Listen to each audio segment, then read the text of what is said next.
Hello and welcome back to TNWKS, the Now We Know show, the show where we discuss a topic of interest and by the end we will have learned something new and hopefully you will too. I'm Zak. And I'm Buzz, and this week we are going to be looking at a very, very complicated subject, but one that I'm pretty sure everybody has sat down and had a conversation about, and that is time travel.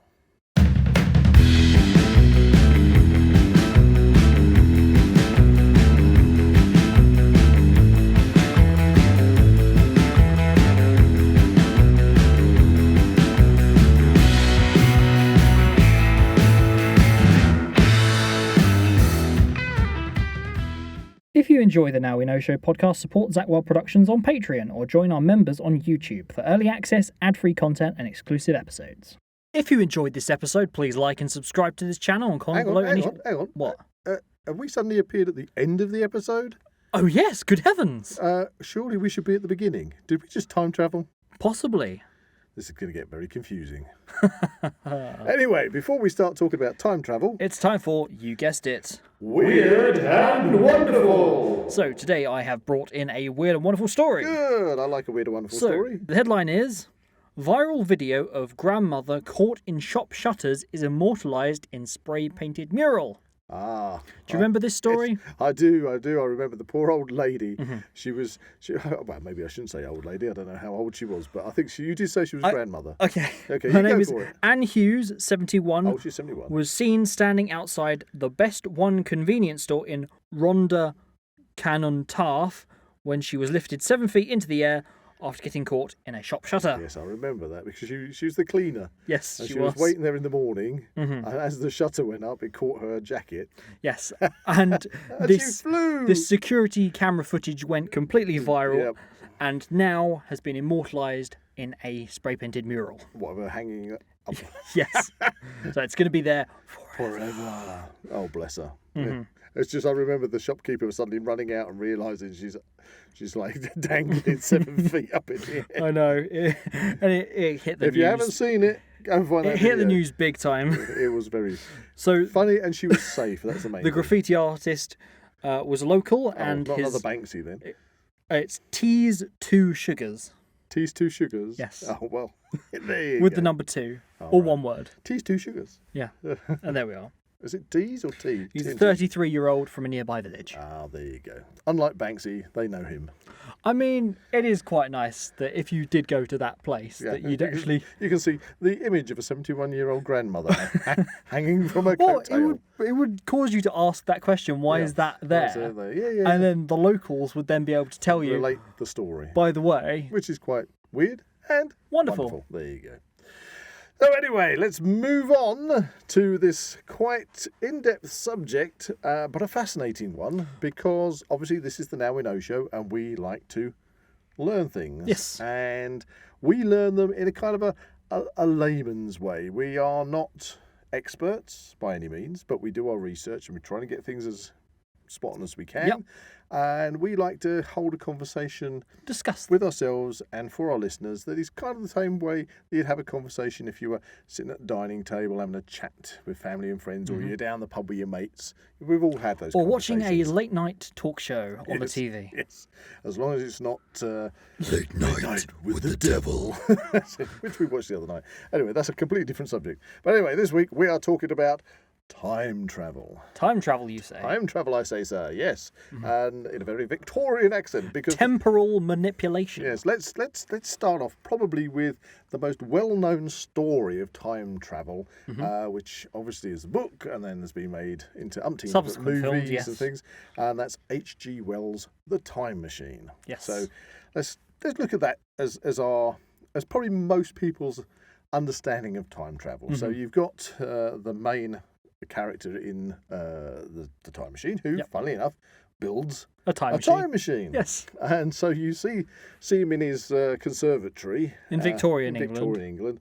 And he starts to wind it up to go forwards in time, and you get some. I love that original movie because you get some fantastic practical effects, and it's kind of like not stop motion as much as what's the word? Time lapse. That's it. Okay.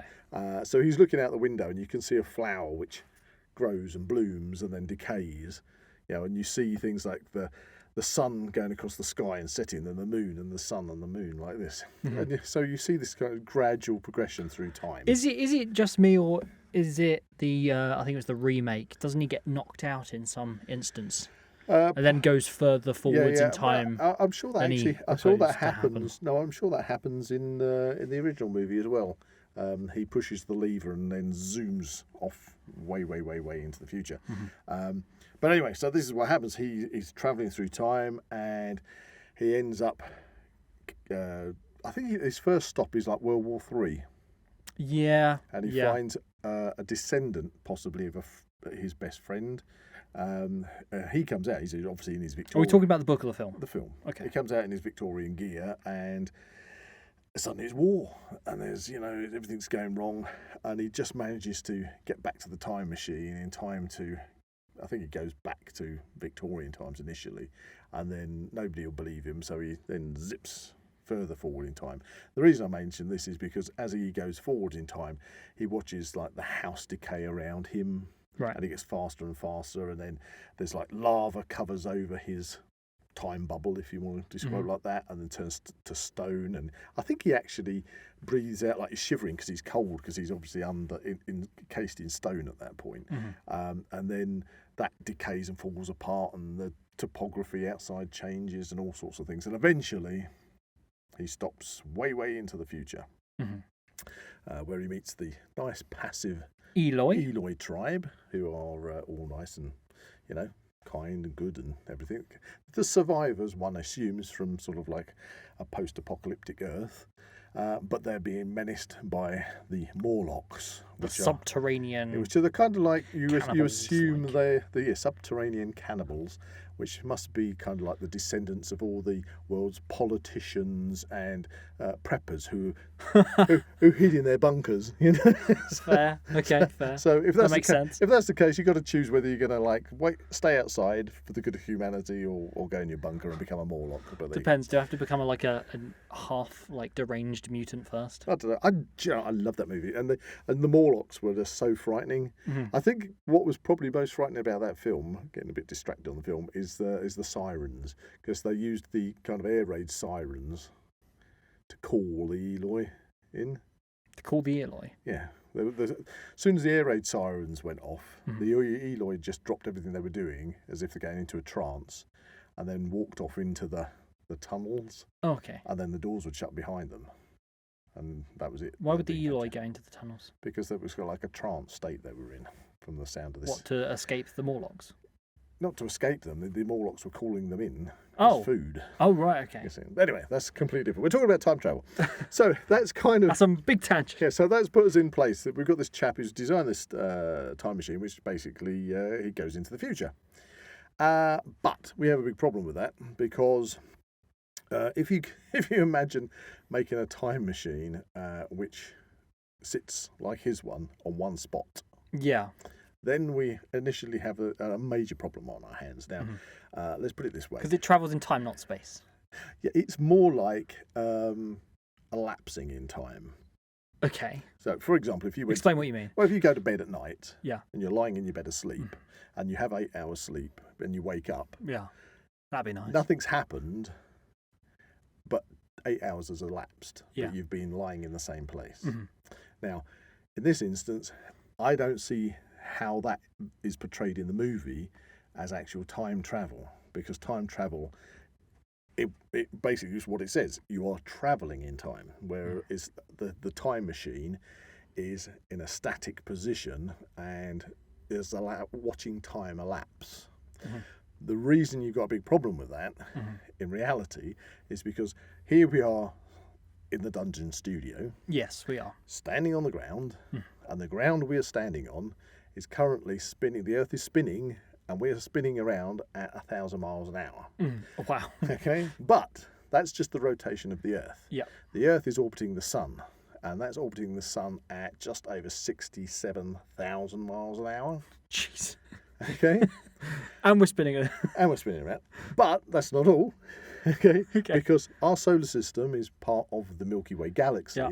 and the whole Milky Way galaxy and all the other galaxies, but the Milky Way galaxy on its own is travelling through the void at, I think it's 1.3 billion miles an hour. Okay? So if you just stopped on the spot and allowed time to go forwards or backwards, everything's going to move. Yeah, and you are then going to be 1.3 plus billion miles in deep space with no spacesuit. Okay, so you can't time travel from a static position. So you have to move in space as well. So yes, if you're going to do that, you're going to have to design a time travel machine, like as with the famous TARDIS in Doctor Who, or a DeLorean. Okay, that's interesting because with the DeLorean, it has to get up some speed, 88 miles an hour. 88 miles per hour! But for every second you either go forwards or backwards in time, you've also got to move with the rest of the universe in that direction. I see what you mean, yeah. Otherwise, you are just going to end up with everything else moving on and you being stuck out there, as I say, 1.3 billion miles away from where your start point was. Which is no good for anybody. No. Really. Yeah, maybe that's why we haven't had any time travelers, because they haven't figured that out yet. They're all floating in deep space somewhere. Yeah. Okay. Frozen to death. Frozen to death. But that's what I mean. So and I do see this come up on social media sometimes, people saying, oh, time travel is stupid because you'd be in deep space and blah, blah, blah. Well, as I say, it's not time travel. That's just time static, because you're in a static place and you're allowing time to either flow forwards or backwards, and everything else around you has moved in time. So you, in order to make time travel exactly what it says on the tin, time travel, you need to travel with time. Okay. In order to get to the place you want to go to. Yeah. So let's discuss: is time travel theoretically possible or not? That's a good question. That is a good question. So theoretically, yes, it is possible to travel forwards in time. Okay.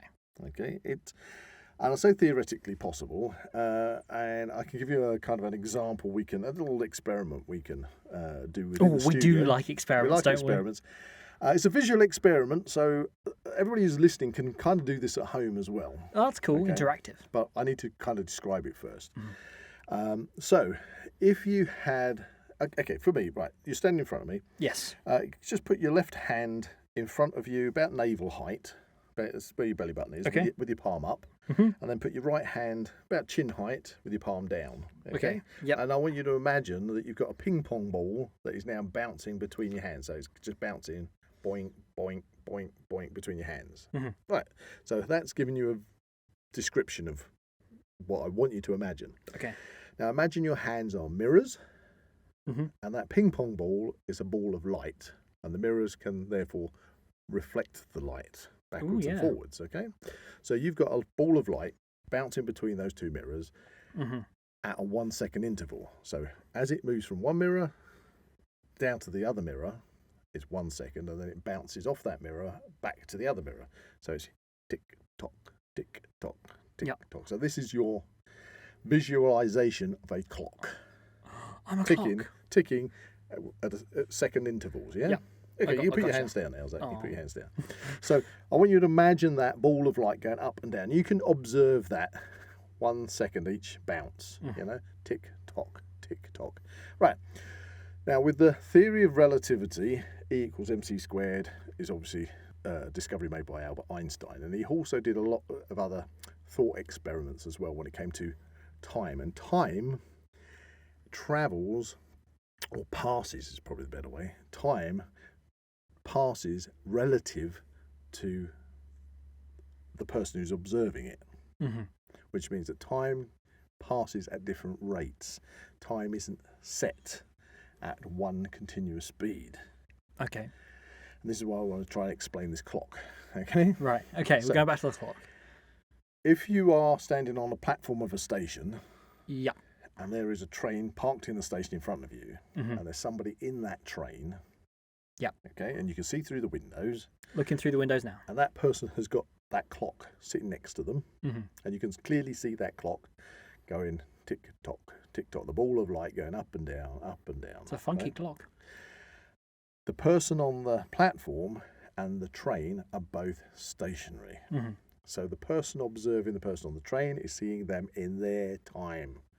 Okay, they're observing that clock ticking away at second time. Okay. However, if you've got the same person with the clock on the train, but the train comes past the station, it comes through the station at say 100 miles an hour, mm-hmm.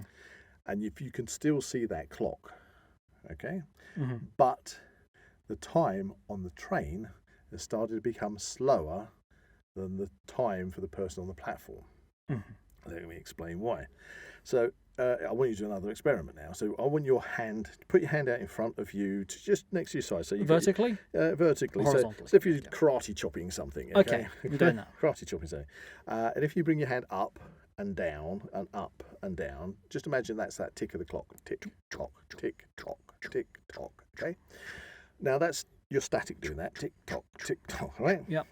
But now if you imagine going horizontally across your body when you do that. So as you come up and you come down, and you come up and you come down, then move across your body to go back up, and down, and you're doing that in a continual line.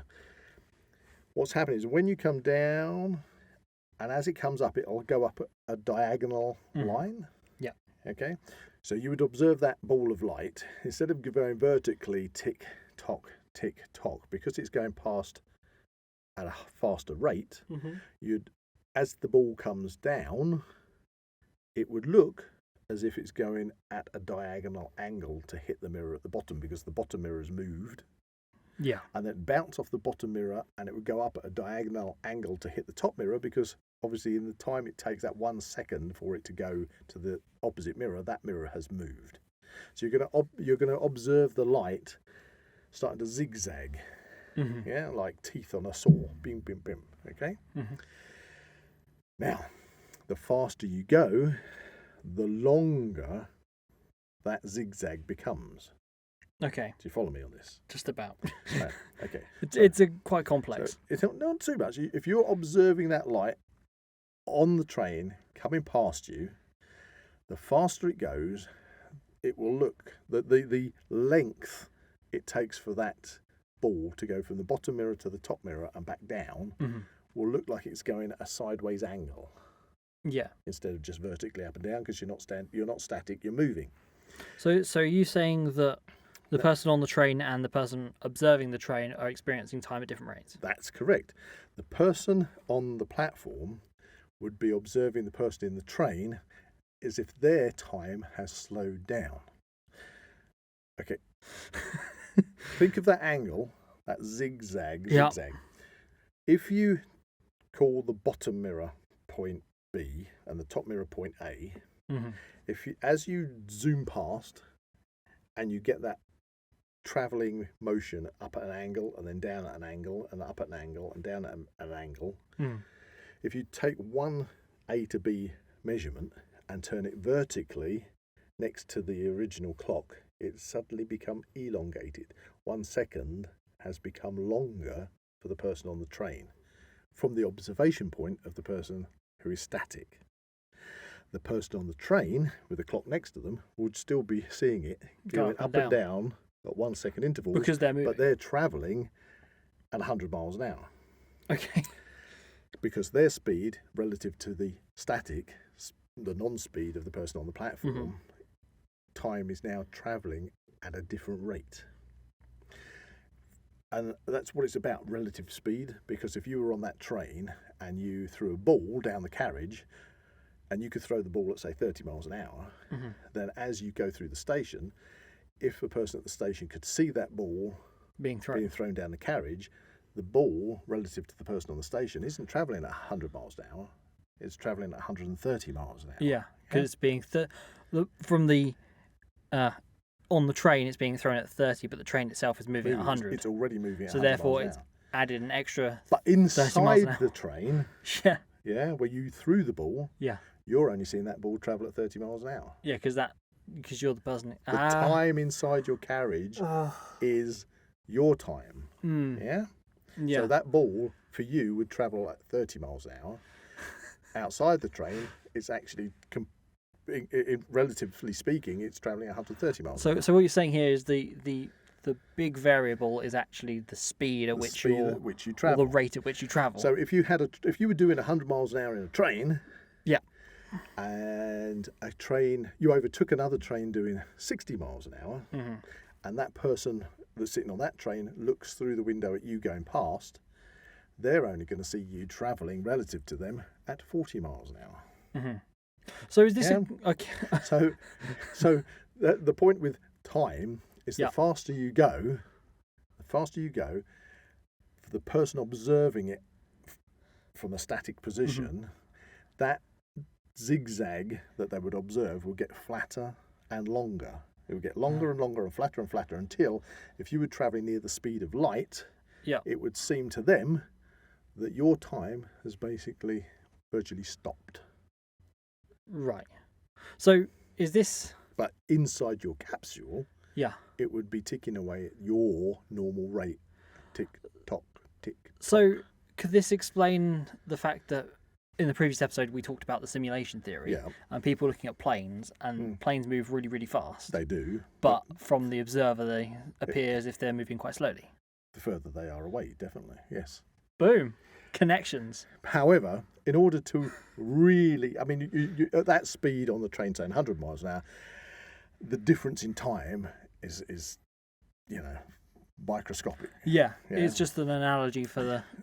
As far as the principle. Einstein's principle of relativity in time would mean that you would need to travel near to the speed of light. And the speed of light is 670,616,629 miles per hour. Ouch. Yeah. That's fast. Okay. So travelling at that speed, somebody observing that clock, if they could do, the clock would just zip past, but as if it's not even moving. But if you had a capsule that could travel at that speed, inside the capsule, your time would be just normal time. Yeah. Relative to the time outside. Which means, okay, there it is, that if you travelled away from the Earth for, say, 24 hours...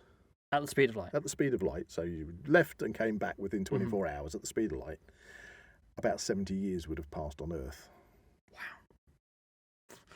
That's... Which means, theoretically, if you did that, you'd only be 24 hours older, but you have now, back on Earth, travelled 70 years into the future. Crikey. Which means travelling into the future is theoretically possible if you can get to those kind of speeds. So I don't suppose... It's more of a case of elongating one's perception of time. One can't break time to, for instance, I'm gonna go into the past or something. Well, you can't go against time. Well, that's a different, because you're gonna experience time whatever way you're experiencing it. Okay, so this is where we kind of have issues, because if we just talk about time travel as you would down the pub, as I say. Okay. If you were to say, okay, I'm going to travel 100 years into the future, if it was possible, if the Dungeon Studio suddenly had the powers of Doctor Who's TARDIS, and we could go into the future and travel, so we're not going to end up at 1.3 billion miles away in space, but we could actually travel on the same spot into the future, 100 years, and then 100 years from now, we open the door and we go out and we look at the news and we find that somebody called, Albert Johnson has become the the president of America. Yeah. And then we travel back to our time and we say, 100 years from now, Albert Johnson is going to be president of America. Yeah, but how do you reverse the process to go back in time? Well, no, let's just say we can do this, okay? The problem with that is that, therefore, if you come back in time and you say, well, actually, I've been to the future and I've seen what happens, that would suggest, therefore, that future is already set. In order to get there. Well, if you went 100 years into the future and found that Albert Johnson was the president of America, and then you came back to now, and then went back into the future to exactly the same point, you would imagine that exactly the same future would still be the same. Yes. Okay. So therefore, back here where we're standing right now in our present now, Yeah. that would suggest that the future is already set. Yeah, so in That relation to this, So yeah, this podcast is going to be edited in the future relative to our present, which is now, yeah. and subsequently in the further future is going to be listened to by our listeners, having been edited in the future So yeah, in relation to the past, which is now. we know the those. present. We know those things are going to happen. Yeah. We know those things are going to happen. So you can predict the future to a certain degree. I mean, they did a film, I think it was called Sliding Doors with Gwyneth Paltrow, I believe. I haven't heard of that one. But the premise of that is kind of like, well, she gets sacked, I believe, oh God, I haven't seen it in years. I think she gets sacked from work and she's really angry and pissed off, to put it bluntly. And she goes to catch a train home. And hence why it's called Sliding Doors, because of the doors on the train. So she gets on the train, goes home, finds, because she's, her partner thinks she's going to be at work and she's just been sacked, finds her partner's in bed with another woman. Right. They break up. She finds another relationship and actually finds that the whole process means that she actually gets a far better life. Okay. But then we go back and we repeat that where she is sacked and she goes to the train, but she doesn't get on the train. Okay. And then she gets on a later train. She gets home later, but when she gets home, the woman that he was in bed with, by that time, has left. She doesn't know about it. And so she stays with him and she starts having a relationship where it's getting very kind of, she's very suspicious of him and it's not a very, you know. Relative So to the her point is- experience, does she remember the previous... No, it's kind of a film about what if. You know, you can get into life and it could be as simple as walking through a set of sliding doors. If you do, can your whole life change for better or worse? Or if I don't, can my whole just make it, which would mean that the future isn't set. Much like the analogy in Terminator, where it's the future is not set. Yes, there is no fate but what you make for yourself. Exactly. Now, if that's the case, if the future where we are at present isn't set, how can you travel to the way people observe time travel, like in the Time Machine, would almost be a case of teleporting yourself into the future, and popping out at a certain point. But if that future isn't set, then there is no future for you to pop out on from where we are. But if you could travel into the future, like a teleport, that would suggest that all future events have already happened on the timeline, as much as all the past events that we know about behind us have already happened. So, also, which means that whatever you do, whatever your choices are in life, you don't have any choice. It's going to pan out as it does. But I don't believe that's the case. A different way is to kind of perceive this. In Primeval, they had anomalies. Where either the past, the future, whatever, is almost happening concurrently with the present, which is respective to us, the person living in the present. And our perspective of time. There are theories about that, and with Primeval, things cross over into the present of what we would perceive as the present, whereas the present of the things coming through the anomalies are going into the future or the past, respectively. Well, again, we have that initial issue of the universe keeps moving, so you've got to travel in the same time as the movement of everything. But what I'm saying is about just talking about traveling into the future. I don't think it's possible to kind of have a teleport or a machine that creates a time bubble that is going to send you into a future if that future hasn't happened. So like so going for us, we're in the now. Yeah. And tomorrow hasn't happened yet. No. But if you could go 24 hours into the future and say, observe yourself editing the podcast, because you know that sometime you're going to be editing the podcast. Hopefully. Then that's telling you that has and will happen. And from the future me's perspective, that will be the present, listening to me, who is in the present of this recording, in the past, in the future. Yeah, but our recordings and time travel. That is just what it is. It's a recording. So, other thing, what you were just saying about things in the future and stuff. Mm-hmm. So, Terminator 6. Yeah.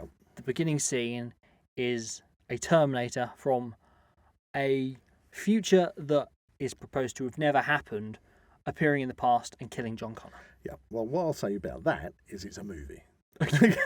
It's a movie, and don't take them as being instruction manuals or documentaries on how time travel works. Okay. But it's an interesting premise, because how can a Terminator be sent back in time from a future that never happened to kill John Connor? Well, that's again just a movie, and we can sort of speculate. Unless you're talking like branching timelines and almost like a multiversal kind of level of things. Well, okay, so time travel, as I've suggested, theoretically we can travel in time. We would get older ourselves, but because we're experiencing time at a different rate. Great. So yes, time travel forwards theoretically is definitely possible if you could get a pod, let's just say, that could carry you at near the speed of light. But you can't do that in reverse. Yeah. I mean, you can accelerate, but you're not going to get. But that's going to always take you forwards in time.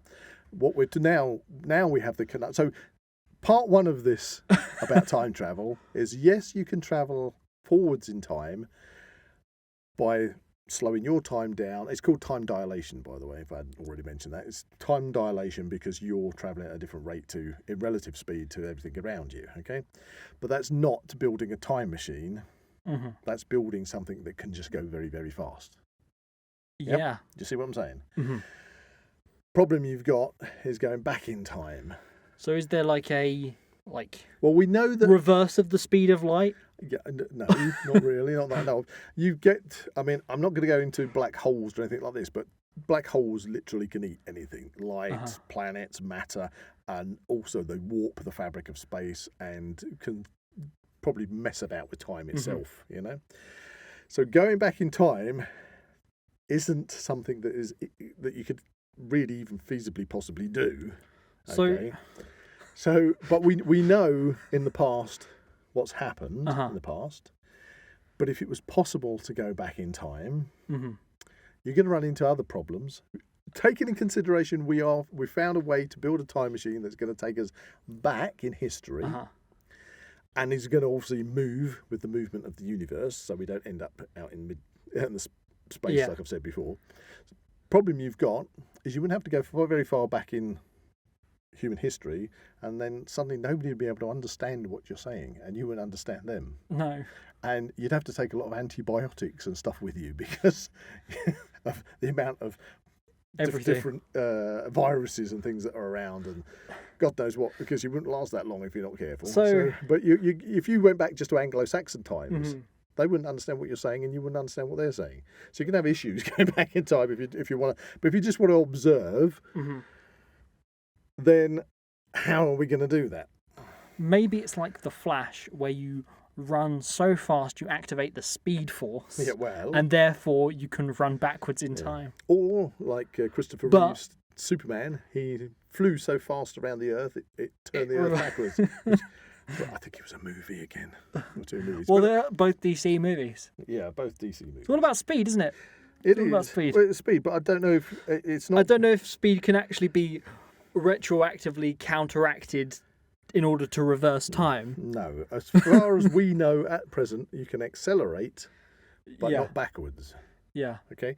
And however, that's not like just running backwards. No, that's not going to work. Well, either. no, because that would just be accelerating technically forwards. Yeah. So if you went at the speed of light backwards, you're still going at the speed of light forwards. Yeah, because you're just facing the wrong way.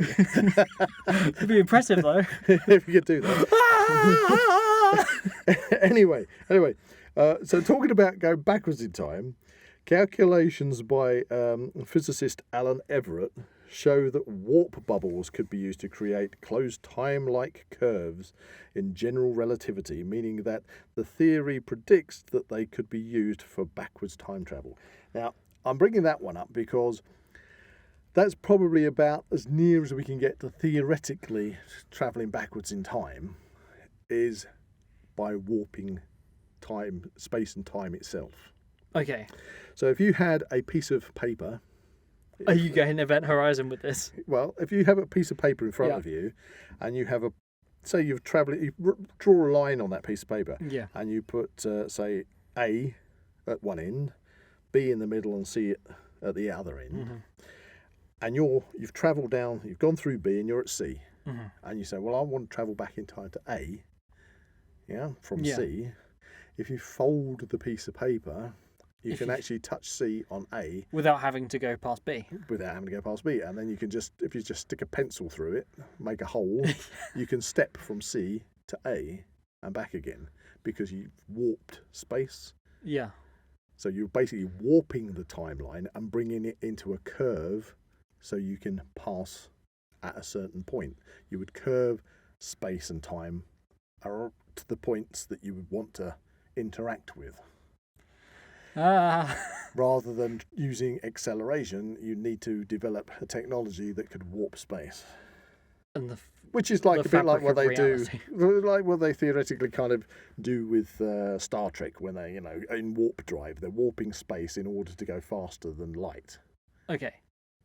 Which is not theoretically. Could it be like jump points in the Marvel universe? Well, you were mentioned about Primeval. Yeah.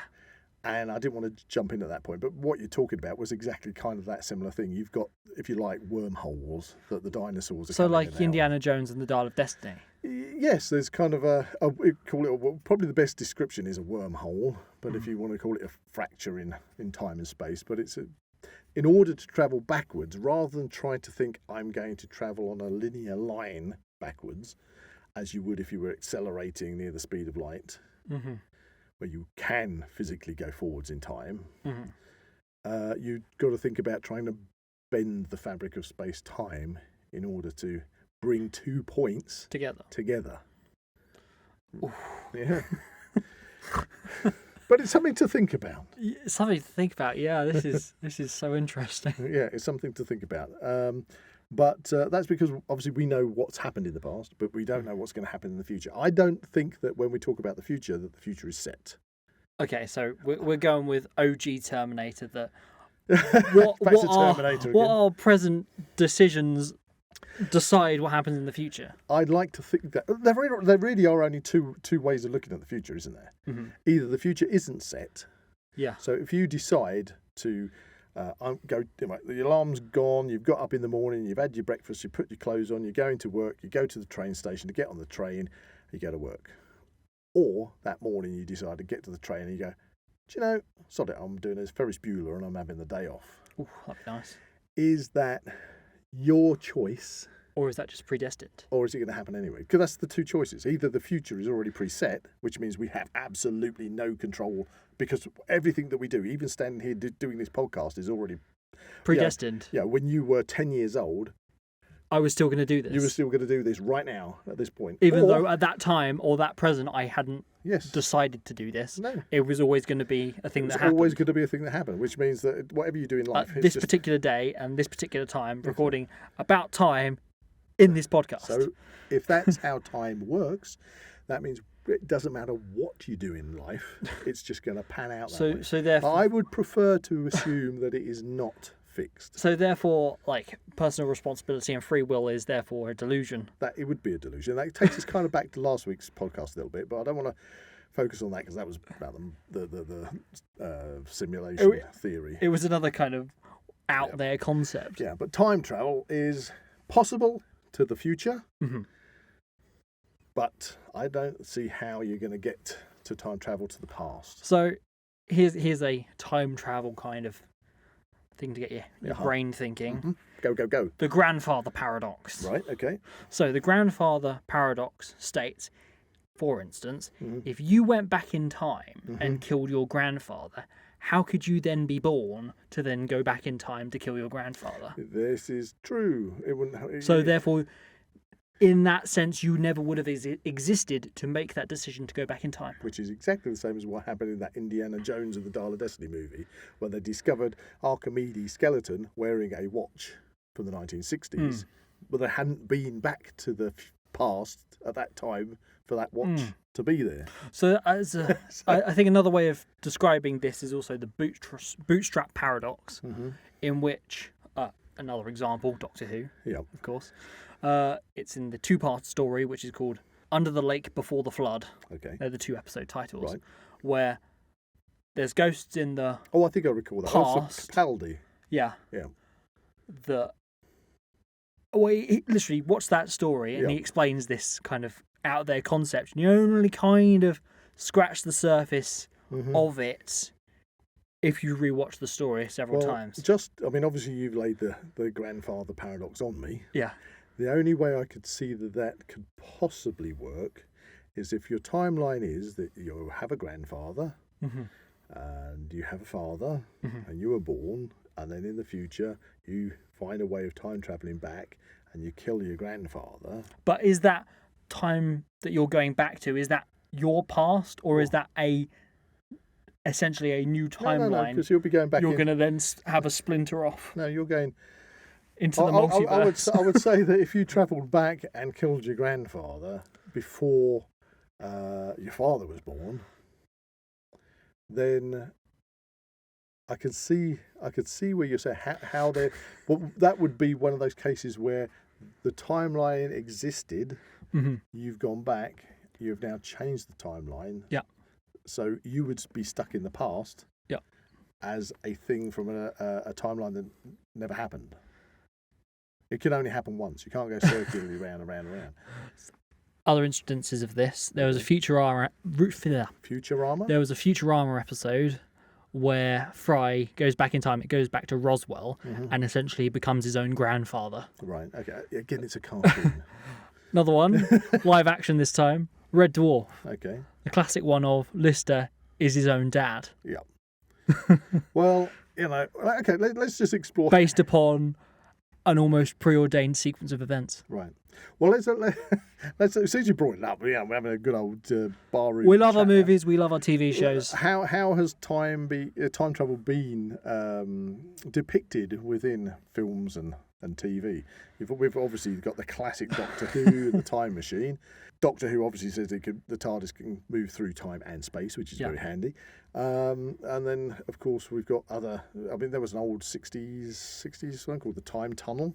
See, now that worked probably off of that whole point of having a wormhole. It was a tunnel that took you to different time. What about is there another one called Quantum Leap? Quantum Leap was slightly different. How was that? Because I think with that one, and any listeners want to put us right on this, but that was kind of almost he was leaping through time by God doing it. A supreme intelligence, a supreme being was guiding him through time and rectifying people's mistakes. Oh. So I don't think that was time travel exactly. That was kind of very spiritual, if you like. Ooh. What about... You've had things on Deep Space Nine, Star Trek, that they've done that a few times where they've ended up going backwards in time and or going into an alternative timeline, which Doctor Who did with Inferno. It does several times now. Okay, but yeah, in Deep Space Nine they had the alternative DS9 with Kira being the commandant or whatever and things like that. Even in classic Star Trek, you had that kind of more the violent Kirk and Spock. Yes. When we had the goatee. The little goatee and the sleeveless gold top. Yeah, and the knives. Yeah, the knives. So time travel... Austin Powers. Did he? Yeah. Oh, dear. Second and third film. It's kind of like a spiral they jump into. So time travel... Groovy, baby! Time travel has obviously been depicted in many ways. So many things. But as far as actually being... a reality, from my investigations, that yes, you can go forwards in time, but it would require moving at a near speed of light acceleration. So the problem you're saying is, how does one achieve that? Yeah. The faster you go, the slower your time is relative to that outside your capsule, if you like. So that's achievable, but going backwards in time, unless somebody can develop some way of warping time and space to be able to fold it. So actually kind of eliminating the need to get it would be this kind of paradox where somebody from the future, having created this something, goes back in time to give it to the now present. So if somebody had a time machine, they gave it to us that we could then use, and subsequently it would kind of go in that loop. And that's that loop I was saying about that paradox, that bootstrap paradox. Who initially created the time machine in order for it to be used? Well, that's... Yeah, but I mean, people often say if time travel was achievable, then why haven't people from the future come back to do our time? Well, you say that, but that would again go back to that paradox of, therefore, if that was the case, the future is already set. Yeah. You know? Maybe there's strict time travel rules. Well, it's not Loki, is it? Where we've got lots of different time splinters and things. Or is it? Oh, I have no idea. It's a head scratcher, and that's why I love these shows we do. For instance, you've got all these kind of black and white photos with people supposedly holding up phones and things. Yeah. In the past, and I mean, is that just Egyptian hieroglyphics showing tanks and planes and submarines? I think that's that time travel, or is that CGI? us? I think it's AI, especially these days with AI. Or is that kind of do me some? I'm talking over you, sorry, but do me some Egyptian hieroglyphics with a tank in it. You know, look what they found in an ancient temple, and then some ancient astronaut theorists suggest that this might be a tank from the future, or from the past.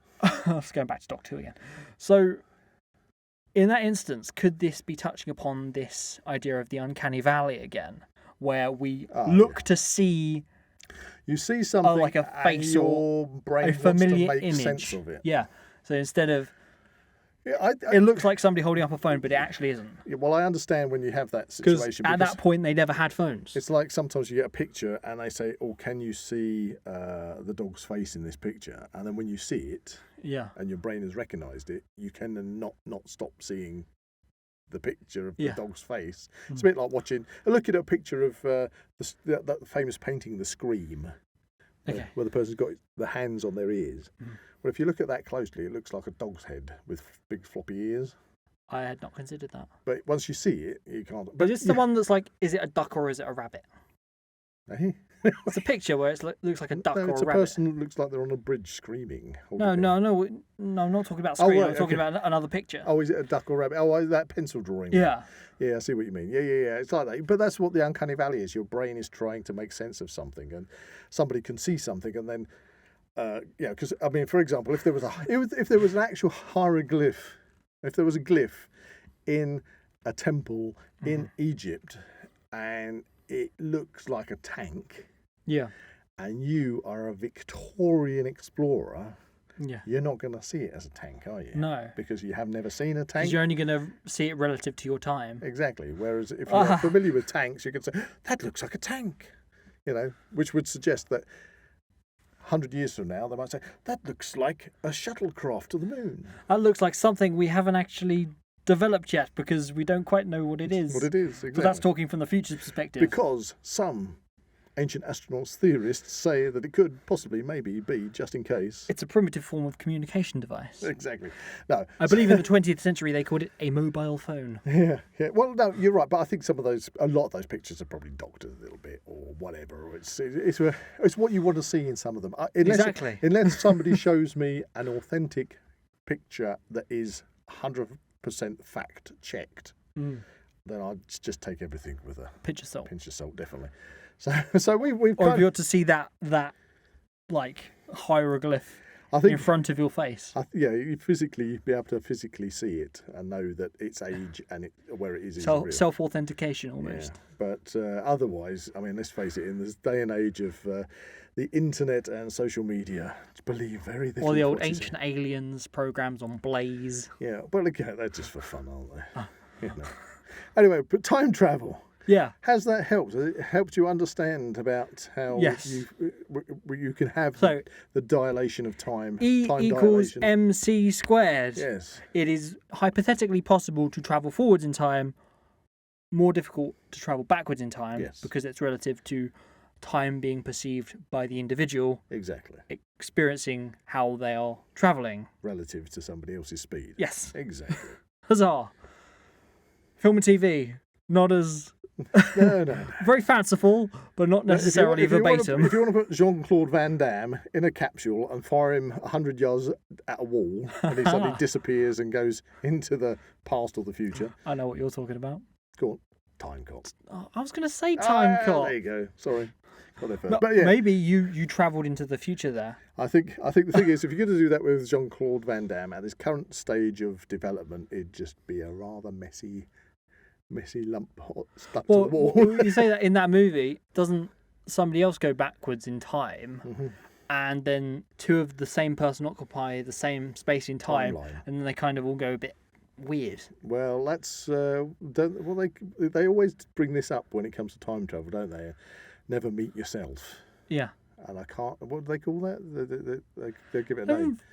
But I can't remember off the top of my head. But it doesn't happen with Doctor Who, so there you go. He can. I mean, he can see as many of that was himself the as he thing wants. that kind of created in Doctor Who, Rose met paradox is the a word. paradox. Paradox. That's a good one. That's a good one. It's a good way of explaining It's stuff the word away. that you shouldn't meet yourself because it creates a time paradox. Well, that kind of in Doctor Who, in the episode Father's Day, that when Rose Tyler met herself prevented her father from dying, which was a essentially predestined thing that was going to happen. Mm-hmm. Having met herself as a kid, like you can't like touch yourself or whatever as a kid. Sounds a bit kinky. Stop it. But essentially that made a Paradox. a redacted timeline almost, that these creatures latched onto to kind of end the timeline almost. Right. Well, that wasn't those batty things. The Reapers, yes. Oh, I remember that. Very good character options figure, that one. Yeah, that was in the school, wasn't it? Church. Church. It was a church. What was the one in the school? Oh, that was something else with all the computers. That was a Sarah That was Jane with the one. Krillitanes. That's That was School Reunion. That was in series 2. Anyway, let's not Tennant. Doctor Who nutter here. We all have Doctor Who. Oh, yeah. But anyway, there you go. So that's time travel. Time travel, folks. For your layman. Okay, to understand time travel, you need to accelerate. If you're completely mind-boggled by the end of this episode, listen to it again and again, and maybe eventually you might just get the hang of it. Yeah, hopefully. And there you go. But anyway, it's time to introduce our new end of show segment. Wow. Exciting. Yeah. What is it? Well, I say it's all new, and it's called Wisdom of the Week. Okay, so this is a new little slot we're putting in. Ooh. Every week we'll just finish the show with a little bit of wisdom, a little bit of something that makes you think and hopefully, makes your day better. Not that this episode already did that. Did we do it? Maybe we did. I don't know. Time's going weird in here. Anyway, so wisdom of the week. Happiness is not about getting what you want. It's about wanting what you've got. There you go. Wow. Wisdom of the week. That was deep. Think about it. If you enjoyed this episode, please like and subscribe to this channel and comment below any suggestions of topics or activities you'd like to listen to in future episodes. Yep. Goodbye from Zak. And that's a goodbye from past Buzz, future Buzz, and present Buzz. Goodbye. You can find the Now We Know Show podcast on YouTube, Spotify, Amazon Music, and Apple Podcasts. Keep up to date with everything ZWP on Facebook and Instagram, or visit the Zak Wylde Productions website at www.zakwyldeproductions.com. And remember to join us on Patreon or become a YouTube member for early access content and exclusive episodes.